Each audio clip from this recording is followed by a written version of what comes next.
지방세, 국세죠. 국세는 종합부동산세 그리고 소득세 두 가지를 공부하면 국세가 전부 끝나게 됩니다. 그래서 거기에 보면은 250페이지 종합부동산세에 나와 있죠. 종합부동산세에서 종합부동산세 그러면 보유세입니다. 보유세. 그래서 항상 종합부동산세 그러면 재산세를 먼저 생각을 하셔야 돼. 앞에서 재산세 공부했죠.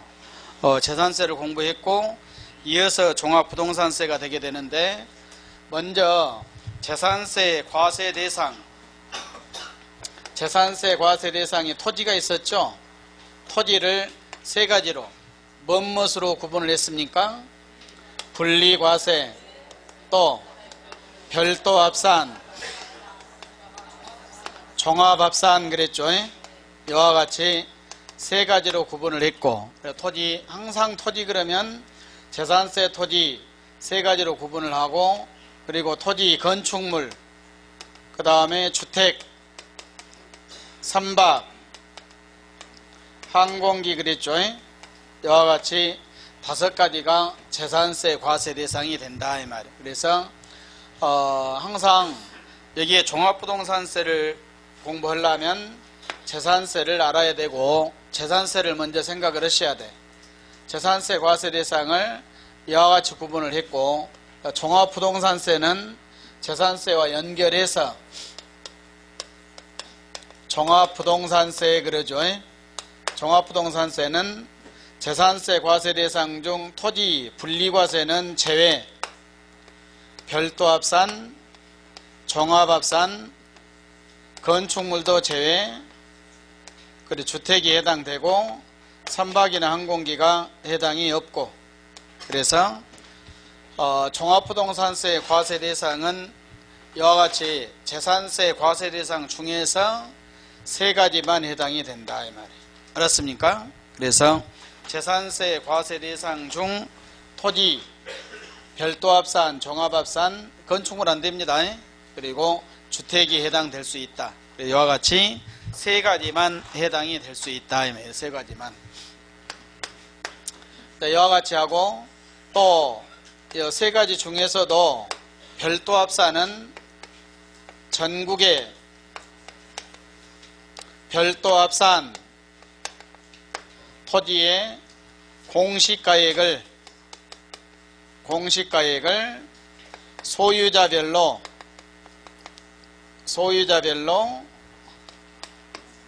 합산한 가액에서 마이너스 80억을 뺀다. 그래, 80억을 뺀다. 전국에, 여기서 항상, 전국적으로 합산하죠. 전국에 있는 별도 합산을 공시가액을 소유자별로 합산한 가액에서 80억을 빼죠. 기준이 되는 금액이 80억이죠. 그래서 80억을 암기를 하고 그 다음에 여기에다가 80억을 빼서 곱하기 공정 시장가액 비율을 곱해주고 공정 시장가액 비율을 곱해주면 아까 재산세에서 한 것처럼 여기까지가 과세 표준이 돼요. 과세 표준. 항상 과세 표준을 계산을 하면 공정 시장가액 비율을 곱해줘야 돼. 그럼 여기다가 과세 표준이 됐으니까 세율을 곱해주고 세율을 곱셈을 하게 되니까 세액이 산출이 됐죠.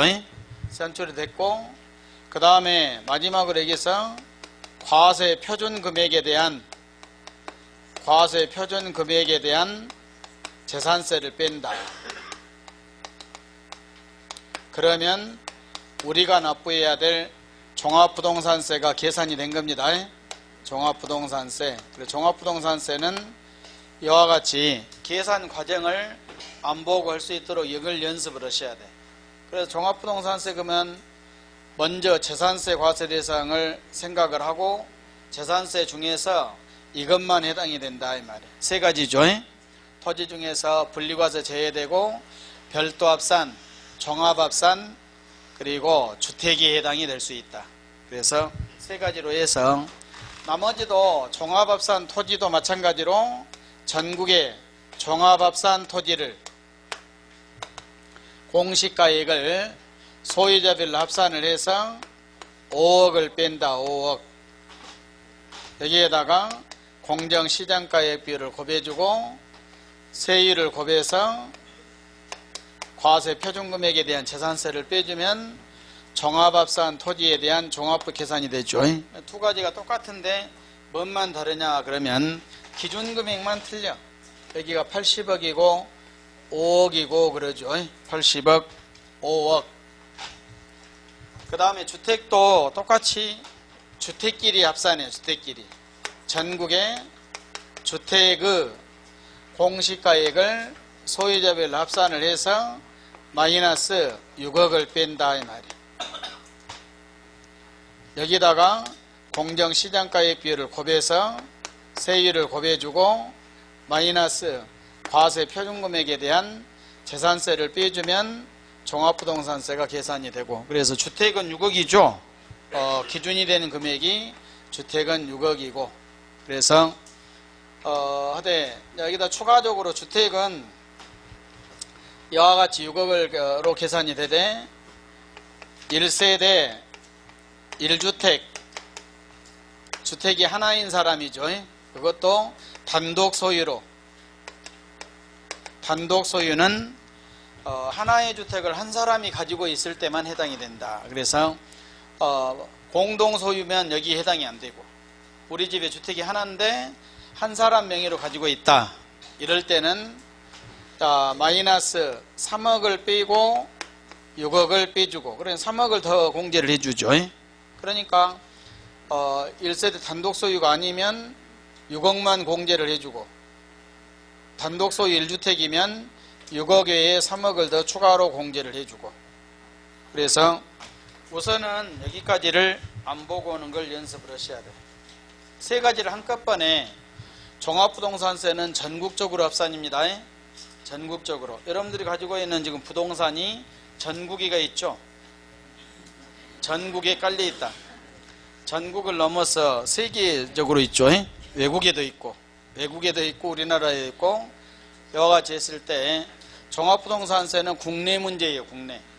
그래서 우리 국내에 부동산을 합산한다. 그래서 여기에 나와 있는 걸 보고 전국을 보고 전국에 있는 것을 내가 가지고 있는 걸 전부 합산해야 돼. 합산을 하되 연놈끼리 합산, 연놈끼리 합산, 연놈끼리 합산. 자, 가액은 무엇으로 하냐? 공시가액으로. 공시가액은 토지 공시가액은, 토지는 개별 공시지가죠. 공시가액이. 주택은 뭐입니까? 공시가액이 개별주택가액이고 공동주택가액이고 그러죠. 아까 시가표준에 똑같은 거예요. 그러니까 이런 공시가액을 이런 가액으로 합산을 하되 이런 식으로 합산을 하고, 그 다음에 소유자별로, 부부도 합산이 아니야. 남편 따로 부인 따로. 그러니까 소유자별로 합산한다 이 말. 옛날에 한때는 세대별로 합산한 적도 있었습니다. 개정돼서 지금 현재는 소유자별 합산이니까 이런 내용들을 시험 문제 나오면 뭐 세대별 합산 틀립니다. 소유자별 합산, 부부도 합산이 안 돼. 그래서 종합부동산세를 안 내려면 부부 공동명의로 가족명의로 나눠불면은 따로따로 합산이 되게 되니까 이 금액이 안 될 수 있겠죠. 그래서 부동산을 취득할 때 부부 공동명의로 하거나 가족명의 공동소유로 이렇게 취득하면 당장으로 지금 이익을 볼 수 있는 것이 종합부동산세가 해당이 안 될 수 있다 이 말이에요. 부동산이 많은 사람은 앞으로 살 때 명의자를 누구로 할 건가 이걸 고려를 해야 돼. 그렇죠? 그래, 부동산을 살 때는 한 사람 명의로 사면 한 사람으로 전부 합산되게 되니까, 그래서 소유자별로 이게 합산이 된다. 이런 것들을 시험 문제 물어보게 되죠. 합산을 해서 요 금액에서 이 금액을 빼주니까 1차적으로 여기까지 해서 이 금액이 못 되면 종합부동산세는 아예 해당이 안 된다 이 말이에요. 그래서 종합부동산세는 부동산이 많은 사람만 해당이 돼. 종합부동산세를 납부한 사람은 부동산이 많다. 그 기준이 얼마냐? 80억, 5억, 6억. 그러니까 그것도 요 금액이 공시가액으로 계산이 되죠. 그러니까 토지 같은 경우는 개별 공시지가로 계산해서 80억을 초과해야 되고 5억을 초과해야 된다. 1차적으로. 주택은 그런 공시가액으로 해서 6억을 초과해야 되죠. 그래서 주택을 개수에 상관없어. 여러 개를 가지고 있더라도 6억이 안 되면 해당이 안 된다. 그러면 여러분들이 지금 뭐 아파트 같은 경우 공동주택가액, 단독주택은 개별 주택가액이 있죠. 지금 시가가 아니라 그런 공시된 가액으로 해서 합산을 하게 되니까 지금 내가 주택이 3개인데 만약에 하나 1억이고 뭐 2억짜리 있고 그렇게 해도 합산해봤자 6억이 안 되니까 종합부동산세가 해당이 안 된 것이다. 그러니까 주택이 많으면 이와 같이 종합부동산세가 있는 거죠. 그래서 우선은 이와 같이 해서 이걸 전국적으로 합산 3가지로 합산이 되고 공시가액을 합산하고 소유자별로 합산하고 기준금액이 80억, 5억, 6억은 법으로 정해놓은 것이니까 암기를 하셔야 돼. 그 대신에 1주택자는 3억을 더 공제해 주니까 9억을 초과해야 해당되겠죠. 9억이 못 되면 없다 이 말이에요. 그러면 여기까지 일단 대상이 되냐 안 되냐 이걸 가릴 수 있죠. 그래서 이제 이 금액을 초과한 사람은 잔액이 있으니까 해당되는 거예요. 그럼 만약에 여기가 100억이었다. 100억에서 80억 빼야 되죠. 그럼 20억 남으니까 20억 갖고 계산을 해. 요 금액을 빼고 계산이 된다. 여기에다가 공정시장가액비율을 곱해야 되는데 공정시장가액비율은 전부 80%입니다. 80%, 80%, 80%. 재산세에서 했죠. 공정시장가액비율은 60%, 70%, 80% 이렇게 해요. 60, 70, 80. 됐죠? 60, 70은 재산세에서 쓰고 80은 종합부동산세에서 쓰고. 그러면 이제 공정시장가액비율을 그렇게 암기하면 되고, 그 다음에 여기까지 곱으면 과세표준 계산이 끝나죠. 여기다 세율을 곱하게 되는데 종합부동산세 세율은 외울 필요 없어. 전부 다 뭐냐면 초과 누진세율이다. 우리 세율에서 초과 누진세율은 못 외운다겠죠. 그러니까 초과 누진세율인지만 알고 있으면 돼. 그래서 종합부동산세 세율은 3가지다. 모두 다 초과 누진세율이고 비례세율은 아예 없다 이 말이에요. 비례세율은 없습니다. 이와 같이 초과 누진세율을 적용하면 되고, 그러면 세금 계산이 끝난데 과세 표준의 세율을 곱했으니까 세액의 산출이 끝났죠. 그래서 우리가 산출된 세액을 납부를 해야 되는데 종합부동산세는 특이하게 과세 표준금액에 대한 재산세를 빼준다. 이걸 차감한 이유는 이중과세를 하지 않기 위해서, 이중과세를 조정하기 위해서 이와 같이 재산세를 빼줍니다. 이걸 빼줌으로써 이중과세가 되지 않는다. 이중과세가 뭐냐면 만약에 주택으로 10억을 갖고 있다. 10억. 공시가액이 만약에 10억이다. 그러면 10억이죠. 그럼 6억을 초과하니까 해당되죠. 10억이면. 그러면 전체가 10억이라고 가정하면 6억을 뺐죠. 6억을 빼니까 4억에 대한 종합부동산세를 계산을 해야 돼. 만약에 공시가액이 10억이라고 가정하면 6억을 뺐으니까 만약에 1세대 1주택자면 9억을 빼주면 될 거고, 그래가지고 그러면 6억을 빼고 4억으로 해서 공정시장가액비를 곱해서 세율과 산출해서 종합 계산하게 되는데, 만약에 재산세를 안 빼주면 이 사람은 주택을 10억이니까 먼저 7월과 9월 달에 10억에 대한 재산세를 먼저 다 내고, 재산세 냈겠죠. 그러고 이 부분은 또 종합부동산세를 또 내야 돼. 안 빼주면. 그러게 되면 이 부분이 뭐가 되냐? 이중과세가 되는 거예요. 뭣도 내고 재산세도 내고 종합부동산세를 또 내게 되니까. 그래서 종합부동산세를 계산할 때 재산세를 납부한 재산세에서 이 부분의 재산세를 빼준다 이 말이에요. 그럼 결국에는 이 부분만 재산세를 내게 돼. 그러니까 10억을 갖고 있는 사람은 6억 부분은 재산세만 내고 6억을 초과한 부분은 종합부동산세를 내고 그런다. 이걸 빼주니까. 그래서 연금 내고 연금 빼줬죠. 그러면 이것만 남으면 재산세가 남는 거예요. 그러고 연금은 종합부동산세로 세금을 내고. 이해 갑니까? 그래서 이 박스를 잘 이해를 하면 이 말을 알 수 있죠. 그래서 종합부동산세. 그러면 계산이 이렇게 끝나고 납부해야 될 세금이 되죠.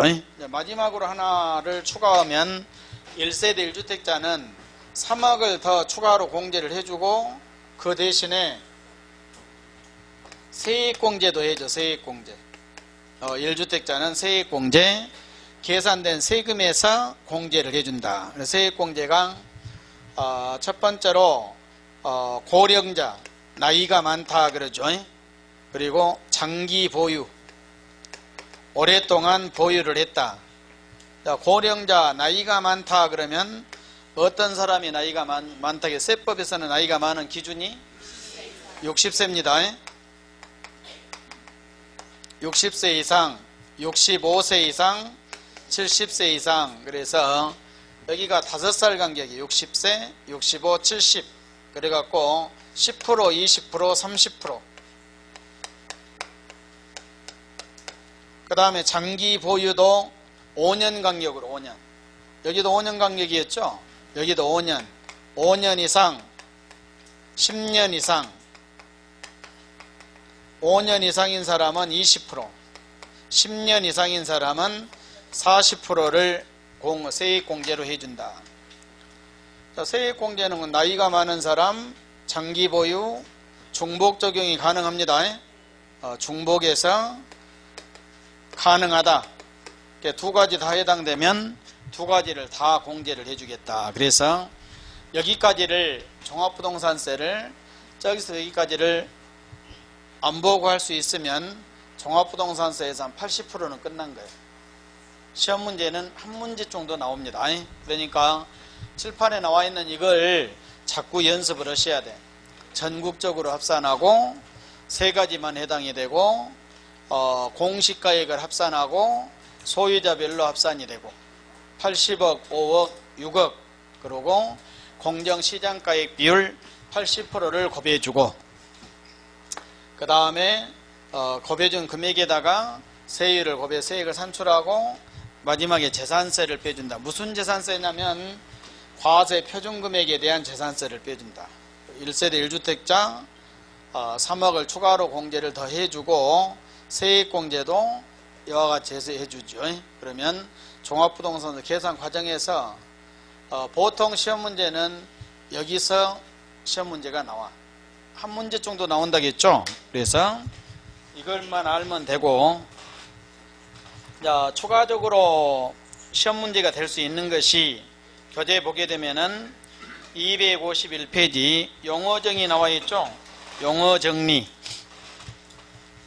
용어에서 특별히 할 것은 없고 5번에 나와 있는 세대지요. 세대. 그래 우리 세법에서 세대 그러면 거기 첫 번째 줄에 가족이 있어야 된다. 가족. 가족이 없는 사람은 1세대라고 하지 않습니다. 알았습니까? 가족 밑줄 긋고 그래서 1세대 그러면 가족이 있어야 된다 이러기만 알면 돼. 반대로 이야기하면 뭐입니까? 혼자 살고 있는 사람은 1세대라고 하지 않습니다. 혼자 주민등록이 되어 있고 혼자 살고 있는 사람은 1세대 그러기 이야기하면 안 돼. 알았습니까?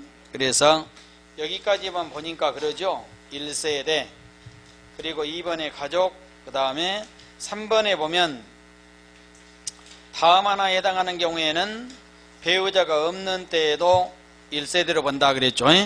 배우자 없어도 1세대로 보는 경우들. 그래서 1번에 30세 이상 2번에 배우자가 사망하거나 이혼을 했거나 3번에 소득세법에 의한 소득이 있거나 소득세법의 소득은 종합소득, 퇴직소득, 양도소득이죠. 그래서 그런 소득, 아무거나 소득이 있는 사람은 여기에 해당이 된다 이 말이에요. 그러면 자, 아까 1번에서 가족이 있어야 된다겠죠? 근데 3번을 보니까 가족이 없어도 1세대가 될 수 있는 경우들이 있어. 30세 이상 배우자가 사망했거나 이혼을 했거나 3번에 소득이 있거나 그러기만 보라겠죠. 보라는 것만 보면 돼. 다 읽은 사람은 이를 사서 한다. 알았습니까? 머리를 복잡하니 만들기 시작하죠. 그래서 그와 같이 세 가지를 꼭 암기를 하셔야 돼. 30세 이상 배우자가 사망을 했거나 이혼을 했거나, 그리고 3번에 소득이 있거나. 시험 문제 나오면 여러분들이 출제한다고 뭐 1번을 내겠습니까? 2번을 내겠습니까? 3번을 내겠습니까? 3번을 내? 이상한 성격을 가졌구만.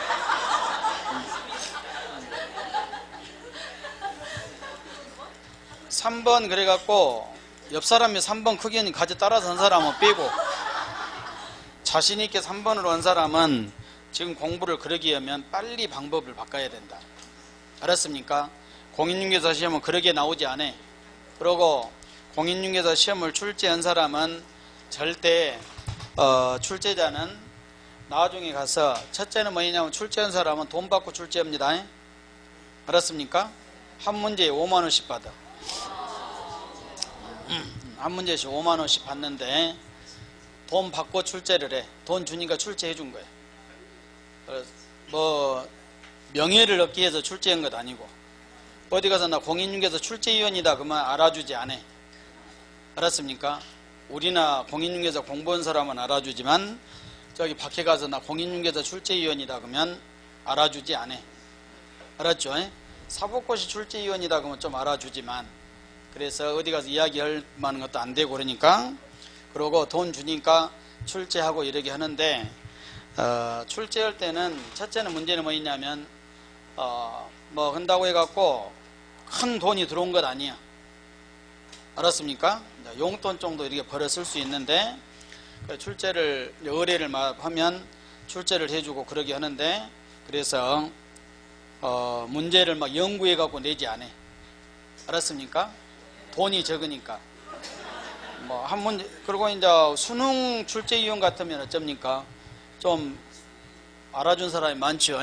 그러니까 그리고 학교에서도 실력이 있는 사람 그러게 되고, 그러니까 출제위원이라고 막 이야기하고 다니는데 공인중개사 출제위원이라고 이야기하지 않는다. 그러고 그렇게 해서 별로 중요한 시험으로 치지 않는다. 그러니까 시험 문제를 내가 출제를 하고 나서 첫째는 뭐냐면 오류가 없어야 돼.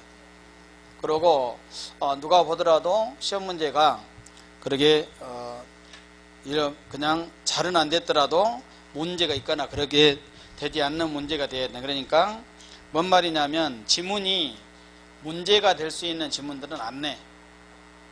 알았습니까? 3번 같은 거를 내려면 지문으로 내려면 어떻게 됩니까? 다 써야 돼. 다. 몇 줄을 써야 돼 지금? 5줄을 써야 된다니까. 알았습니까? 근데 3번 같은 것을 요약해서 써보면 나중에 가서 어려운 문제 다 푸게 되거나 이럴 수가 있어요. 그래서 거기에 나와 있는 세 가지 중에서 내려면 제일 쉬운 것이 뭐입니까? 1번, 2번. 알았죠? 그래서 3번은 아직까지 시험에 나온 적도 없고, 그래서 소득이 있는 경우 이렇게 이해만 하면 된다 이 말이에요. 알았죠? 그래서 출제를 하더라도 1번이나 2번들이 주로 이렇게 출제가 되게 되니까, 그래서 그렇게 공부를 하는 거예요. 근데 자신있게 3번 해본 사람은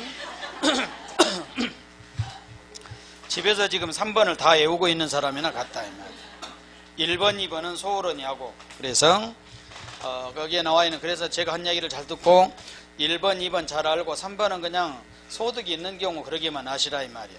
세 가지 중에 하나니까. 알았죠? 앞으로 공부를 그러게 합니다.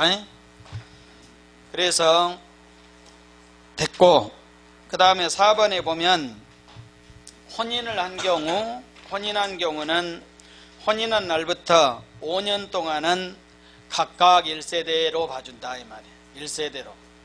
뭔 말이냐면 혼인하면 남녀가 1세대가 되죠. 두 사람이 합쳐지니까. 그런데 5년 동안은 여기서는 각각으로 봐주겠다 이 말이야.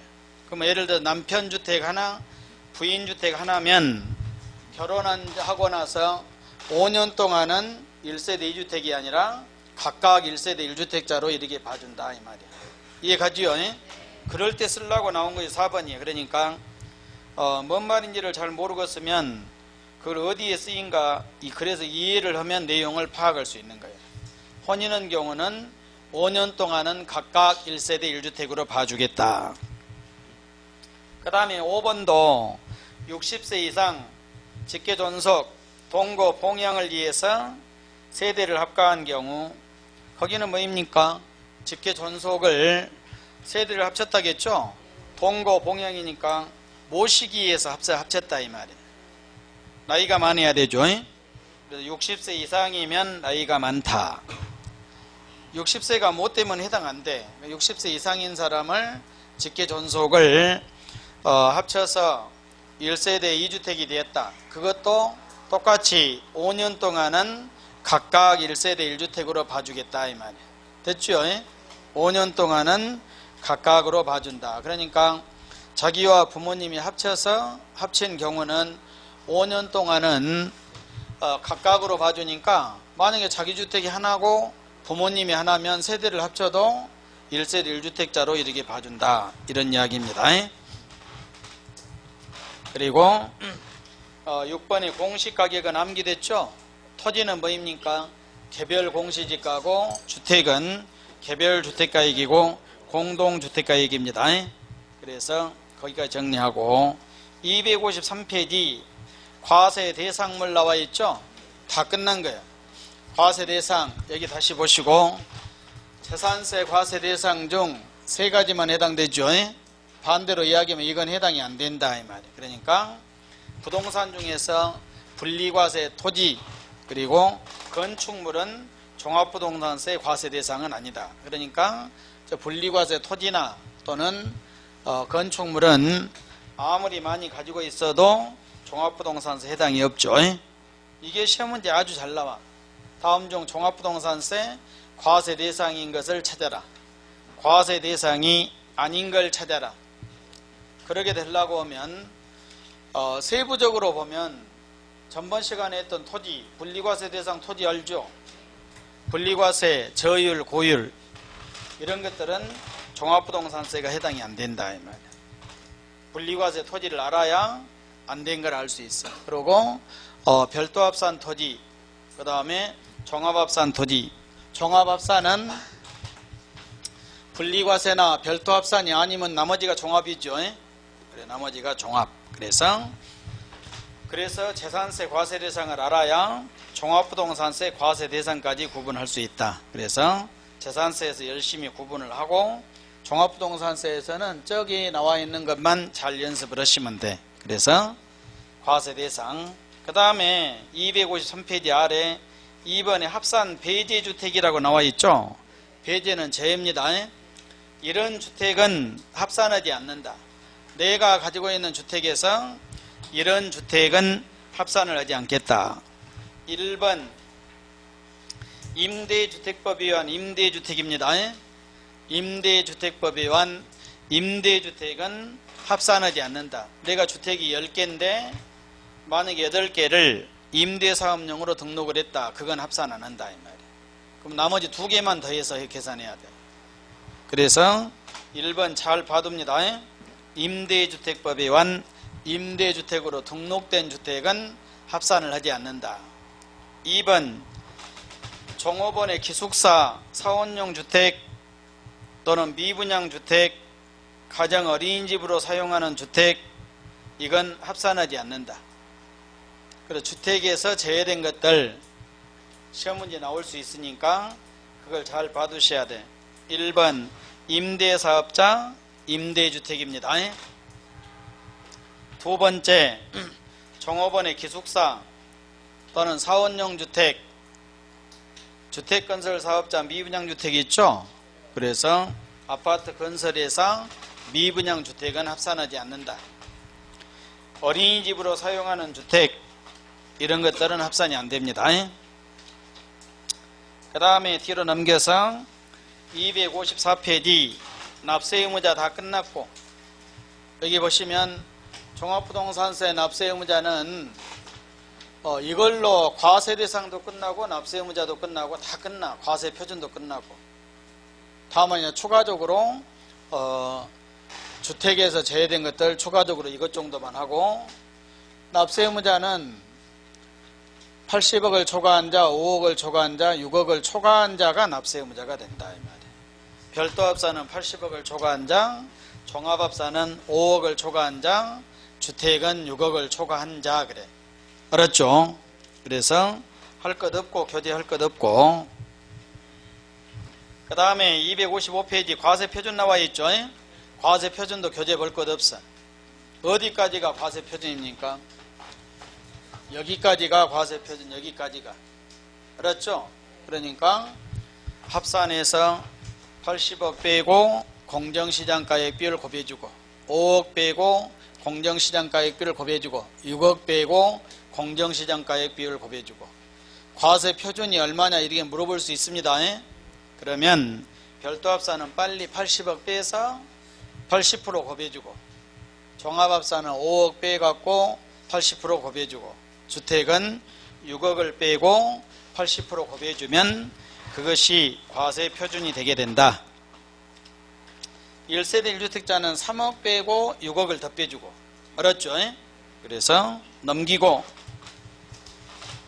그 다음에 256페이지 과세 구분 세율 나와 있죠?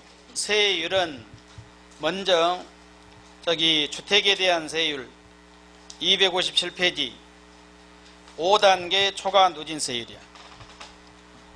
됐죠? 그리고 1세대 1주택자 세액공제 나와 있죠? 거기가 연령별 세액공제, 장기 보유기간별 세액공제 넘기고, 거기 258페이지 박스 나와 있죠? 참고하기. 자, 거기가 보유기간 계산, 소실, 독해, 노후 등으로 인해서 멸실되어 재건축, 재개발하는 주택은 멸실된 주택을 취득한 날부터 보유기간을 계산한다. 그러니까 종전주택을 합산해 준다 이 말입니다. 멸실된 주택을, 멸실된 주택이 뭐입니까? 없어진 주택을 취득한 날부터 보유기간을 계산한다 이 말이에요. 그러니까 만약에 소실이 뭐입니까? 화재, 원래 주택이 소실이 되어서 없어져 버렸다. 새로 건축을 했다. 보유기간은 언제부터 계산합니까? 소실된 종전주택을 취득한 날부터 보유기간을 계산한다 이 말입니다. 이런 것들이 시험문제 지문으로 나올 수 있으니까 잘 봐두시고, 그리고 배우자로부터 상속받은 주택은 배우자로부터 상속받았죠? 누가 돌아가셨는지 알겠죠? 한쪽이 돌아가신 거예요. 한쪽이. 그래갖고 다른 살아있는 한쪽이 상속을 받았다. 그런 경우는 피상속인이 해당 주택을 취득한 날부터 보유기간을 계산. 피상속인이 누굽니까? 죽은 사람 또는 돌아가신 사람이죠. 그래갖고 그 사람이 취득한 날부터 보유기간을 계산한다. 두 가지. 이런 것들이 시험문제 지문으로 나올 수 있으니까 어디서 쓰냐면 이런 경우요. 장기 보유 5년 이상이냐 10년 이상이냐를 계산할 때 그와 같이 계산한다. 보유기간 두 가지죠. 그 다음에 3번에 세부담 상한 나와 있죠. 세부담 상한 세 번째 줄에 100분의 150에다 밑줄을 긋고, 100분의 150이죠. 거기 세 번째 줄에 총세액 상당액에다 밑줄을 긋고, 총세액 썼습니까? 줄 긋었습니까?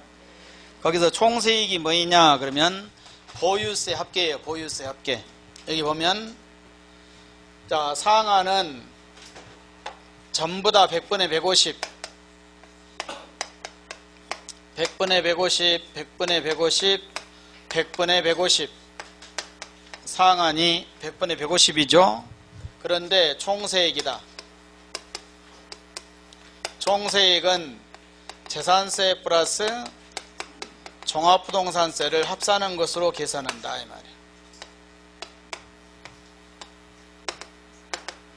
종합부동산세만 갖고 100분의 150이 아니라 보유세 합계로 작년의 재산세와 작년의 종합부동산세를 합산한 것도고 올해 두 개를 합한 것도고 비교를 해야 돼. 알았죠? 그래서 단순히 이렇게 보시면 안 돼. 언제나 상한 그러면 2016년도 2017년도 올해 상한은 작년 세금에 비해서 올해 세금이 100분의 150을 초과할 수 없다 이 말이죠. 그러면 100분의 150이 돼 종합부동산세만 갖고 오면 안 돼. 종합부동산 상한을 보려면 작년에 예를 들어서 재산세, 종합부동산세, 작년에 재산세가 예를 들어서 100만 원이었다. 종합부동산세가 200만 원이었다. 그러면 총은 얼마입니까? 총 300. 총은 합은 거예요. 그냥 합은 것이 300만 원. 그런데 올해 재산세가 120만 원이었다.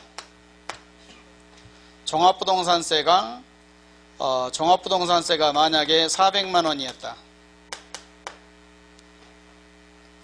총이 얼마입니까? 520만 원. 이렇게 됐어. 그러면 올해 종합부동산세 상한은 얼마가 돼야 되냐? 올해 400만 원이죠? 그러면 올해 납부해야 될 종합부동산세가 얼마냐? 이면 400만 원을 다 내야 되냐? 안 내도 되냐? 어떻게 해야 되겠습니까? 알려준 대로 하면 돼. 100분의 150이죠? 작년 세금에 비해서 올해 세금이 100분의 150을 초과할 수 없다. 작년 종합부동산세가 얼마였습니까? 200만 원. 그럼 올해는 얼마 초과하면 안 된다? 300만 원. 세법 시간에 틀리면 돈 낸지 알고 있죠? 틀렸어.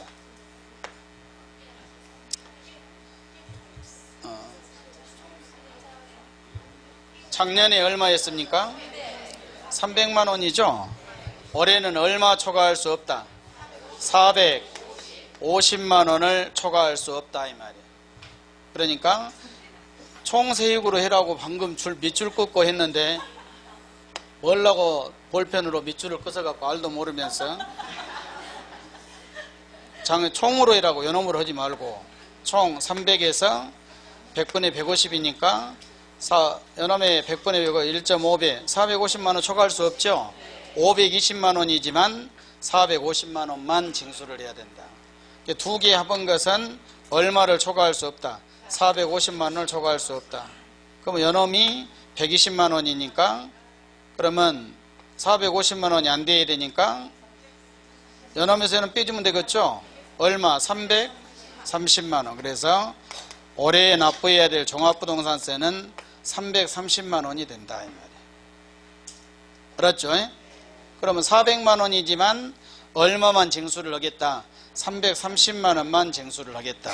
그래서 이렇게 하면 돼. 그냥 요놈에서 이렇게 쭉 나오면 합계 갖고 150% 해갖고 요놈에서 요놈 빼주면 돼. 그냥 알았습니까? 재산세 빼주면 뭐가 나온다? 종합부동산세가 나온다. 그래서 330만 원입니다. 300만 원이 아니라. 그래서 틀린 사람은 30만 원씩 돈 내고 가야 돼. 됐죠? 그래서 상한은 전부 다 저런 식으로 계산이 돼야 된다. 총세액이라고 잊어버리면 안 돼. 재산세, 종합부동산세를 합산한 것으로 계산을 해야 된다 이 말. 그래서 됐고, 그 다음에 종합합산과세 대상 토지는 세율은 3단계 초과 누진세율이죠. 3단계. 그래서 초과 누진세율이니까 암기할 필요는 없어. 그리고 아래 상한을 보게 되니까 역시 세 번째 줄에 총세액 밑줄 긋고 100분의 150을 초과한 경우는 초과한 것은 없는 것으로 본다. 알았죠? 100분의 150을 초과할 수 없다 이 말이에요. 초과한 것은 없는 것으로 본다. 여기 보게 되니까 520만 원이지만 450만 원을 초과한 것은 없는 것으로 보게 되니까 요놈에서 줄여줘야 돼. 그리고 별도 합산도 3단계 초과 누진 세율이고 세부담 상한도 총세액 밑줄 긋고 또 100분의 150을 초과할 수 없다. 그랬죠? 여기까지 해서 상한이 다 끝났고 5절에 비과세 나와 있죠? 비과세는 과세를 하지 않겠다. 종합부동산세 비과세가 시험 문제 아주 잘 나옵니다. 그래서 이해를 해야 돼. 이해를. 1번 지방세 특례 제한법, 조세 특례 제한법에 따른 재산세가 비과세, 면제, 경감은 종합부동산세를 부과하면서 이를 준용한다. 준용에다 밑줄을 긋고 준용이 뭐입니까? 똑같다. 그러니까 자 재산세가 비과세면 종합부동산세도 뭐가 된다? 비과세가 된다. 이런 뜻이야. 알았죠? 그래서 재산세가 비과세면 비과세, 재산세가 면제면 종합부동산세도 면제, 재산세가 없으면 결과적으로 종합부동산세도 없는 것이다. 그런 거죠. 교재에는 1번, 2번, 3번으로 나와 있는데 세 가지 다 똑같이 그렇게 정해주면 되고 6절 납세 절차는 전부 시험 문제다겠죠. 자, 1번에 납세지 나와 있죠. 납세지 종합부동산세 납세지는 국세지요. 국세. 국세는 뭐라겠습니까? 주소지. 그러게 할 주소지. 알았습니까? 그러게 할 때 여기 보면은 종합부동산세는 종합부동산세 납세지 옆에다가 크게 이렇게 써놓으시면 돼. 소득세법을 준용한다. 준용이 뭐입니까? 똑같다. 그러니까 종합부동산세 납세지는 소득세법대로 해라 이 말입니다. 그래서 개인은 소득세법을 준용한다. 법인은 법인세법을 준용한다. 이렇게 써져 있어. 종합부동산세법에는 납세지가 따로 없다. 멋대로 해라. 소득세법대로 해라. 이렇게 되어 있다. 이 말. 그러니까 종합부동산세 납세지를 알려면 소득세법을 알아야 돼. 그러면 여기 보면 소득세법을 종합부동산세 끝나면 소득세 공부하게 되죠. 소득세법을 준용한다. 그러면 소득세법의 납세지가 어떻게 되어 있냐? 그러면 소득세법은 개인, 거주자, 비거주자, 거주자, 비거주자 이렇게 나눠져. 항상 소득세는 거주자, 비거주자로. 거주자는 우리나라 거주자지요. 거주자는 주소지. 주소가 없는 사람은 어디로? 거소지, 관할, 세무서 이렇게 된다 이 말이에요. 알았죠? 거주자. 그래서 주소지야. 거주자. 거주자로 보니까 주소지. 그럼 비거주자는 주소지 그러면 안 되죠. 우리나라에 거주하고 있지 않는 사람이니까 국내 사업장 소재지. 국내 사업장 소재지, 관할, 세무서. 사업장이 없으면 소득이 발생하는 장소. 그래. 그러면 납세지가 국세가 다 끝났습니다. 종합부동산세도 끝났고 소득세도 끝났고 이것이 뭐냐면 소득세법의 납세지야. 종합부동산세는 멋대로 해라. 소득세법을 준용한다. 알았죠? 그러니까 이와 같이 해서 그러면은 거주자는 주소지, 비거주자는 주소가 외국에 있으니 주소지가 안 되겠죠. 그래서 국내 사업장 소재지, 사업장이 없으면 소득이 발생하는 장소가 되게 된다. 그래서 그 교재에 보면 1번에 납세지 그랬죠. 그런데 법대로 오면은 먼저 그 말이 나와야 돼. 개인은 소득세법을 준용한다. 이렇게 법이 되어 있다. 그러니까 시험 문제 그렇게 나와볼 수 있으니까 그걸 알고 거주자, 비거주자 이렇게 구분해야 된다 이 말이죠. 법인이 아닌 단체까지 할 필요 없어. 주로 시험 문제는 거주자가 나오겠습니까? 비거주자가 나오겠습니까? 법인이 아닌 단체가 나오겠습니까? 거주자가 주로 나온다. 거주자도 제대로 모르는 사람이 비거주자 공부하고 법인이 아닌 단체까지 하니까 시험에 나온 걸 모르고 안 나온 것만 열심히 하고 있고 나온 것도 정리가 안 돼. 그러니까 우리 시험 수준은 거주자만 알면 돼. 아직까지 비거주자가 나온 적이 없어. 알았죠? 그러니까 거주자로 보니까 국세는 주소지 그렇게 하면 된다 이 말이야. 지방세는 주소지금 틀린다겠죠? 부동산 소재지, 물건 소재지. 그리고 2번의 납세 의무자가 법인인 경우는 X 할 필요 없어. 우리는 법인세는 시험에 안 나온다겠죠? 그래서 원래는 법인은 법인세법을 준용한다 그렇게 돼 있어. 알았습니까? 할 필요 없다. 그리고 2번으로 내려가서 부가징수. 역시 부가징수가 자 시험 문제죠. 1번의 과세 기준일은 그래 종합부동산세 과세 기준일은 또 뭐라고 되어 있냐? 재산세 과세 기준일로 한다 그렇게 되어 있어. 또 똑같죠? 그런지 알고 거기가 종합부동산 과세 기준일은 재산세 과세 기준일인 매년 6월 1일로 한다고 써져 있죠. 같다 이 말이에요. 그리고 2번의 징수 방법은 고지서를 교부해서 징수하는 부가징수예요. 부가징수. 그래서 국세는 신고납세, 부가과세, 부가징수 그런다겠죠. 그래서 거기다 부가징수 옆에다가 크게 고지서라고 써두고, 종합부동산세는 원칙이 고지서를 교부해서 징수가 된다. 그렇죠? 그걸 뭐라고 이야기했냐면 부가과세, 부가징수라고 그래. 그래 1번에 보게 되니까 관할세무서장은 납부해야 될 종합세액을 결정하여 해당 연도 12월 1일부터 15일까지 부가징수한다. 고지서를 교부해서 징수한다. 12월 1일부터 15일에 밑줄을 긋고, 재산세는 16일부터 말일이었죠. 종합부동산 1일부터 15일입니다. 그러니까 잘 기억하셔야 돼. 그리고 뒤로 넘겨서 2번에 선택적 신고납부라고 나와 있죠. 선택적 신고납부. 그래서 아까 1번에서 신고납부가 아니라 부가징수한다고 했죠. 그러나 납세 의무자가 원하면은 신고납부를 할 수 있다 이 말이에요. 그래 부가징수에도 불구하고 종합부동산세를 신고납부 방식으로 납부하고자 하는 납세 의무자는 고지서를 교부해서 징수하지만 신고납부 방식으로 납부하고 싶은 사람은 할 수 있다. 그것도 똑같이 합니다. 12월 1일부터 15일까지 신고해야 된다. 그러면은 이 경우 관할세무서장 결정은 없었던 것으로 본다. 그 말은 뭔 말이냐면 고지서는 없었던 것으로 본다 이 말이야. 자기가 신고 납부하니까. 알았죠?